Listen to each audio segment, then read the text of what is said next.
مثل بو قید ہے غنچے میں پریشاں ہو جا، رخت بردوش ہوائے چمنستاں ہو جا، ہے تو نک مایا تو ذرے سے بیاباں ہو جا، نغمہ موج سے ہنگامہ طوفاں ہو جا، قوت عشق سے ہر پست کو بالا کر دے، دہر میں اس میں محمد سے اجالا کر دے۔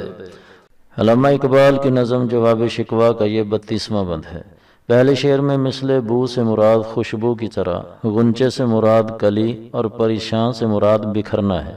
رخت بردوش سے مراد کندھے پر سامان اٹھا کر چلنا، یعنی سفر پر جانے کے لیے تیار ہونا۔ ہوائے چمنستان سے مراد باغ کی فضا، یعنی دنیا کی فضا ہے۔ مطلب یہ کہ جس طرح کلی کے اندر خوشبو قید ہوتی ہے، اس طرح اپنے آپ کو تو چھپا کر بیٹھا نہ رہے، اور اب وقت آ گیا ہے، اٹھ اور پوری دنیا میں اپنی خوشبو کو بکھیر دے۔ اپنا سامان اپنے کندھے پر اٹھا اور نکل، اور دنیا بھر میں ہوا کی طرح گھوم جا۔ دوسرے شعر میں تنک مایا سے مراد کمزور اور کم ہمت ہے، بیاباں سے مراد جنگل، نغمہ موج سے مراد لہر کی آواز، اور ہنگامہ طوفان سے مراد طوفان کی شدت کا شور ہے۔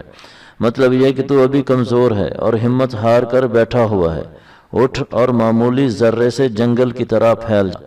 تو ابھی ہلکی اور دبی ہوئی آواز ہے، اپنی آواز کو دنیا کے چاروں کونوں میں پہنچا دے۔ تیسرے شعر میں ہے کہ تیرے پاس عشق کی طاقت ہے، جو تو اپنے اللہ کے ساتھ اور اس کے رسول صلی اللہ علیہ وسلم کے ساتھ کرتا ہے۔ اس طاقت کو لے کر اٹھ اور ہر کمزور اور گرے ہوئے کو دوبارہ کھڑا کر دے، اور اس مبارک نام کی بدولت جس کی وجہ سے دنیا کے اندھیروں میں روشنی آئے گی، اسی نام محمد صلی اللہ علیہ وسلم کو دنیا کے کونے کونے میں پہنچا دے۔ اسی طرح کی مزید ویڈیوز کے لیے ہمارے چینل دین و دنیا سے وابستہ رہیں۔ ویڈیو اگر پسند آئی ہے تو اسے لائک کریں اور اپنے دوستوں کے ساتھ شیئر کریں۔ ہمارے چینل کو سبسکرائب کریں اور بیل کے نشان کو بھی کلک کریں تاکہ ہر آنے والی نئی ویڈیو کا نوٹیفیکیشن آپ کو مل جائے۔ اپنا خیال رکھیے گا۔ اللہ حافظ۔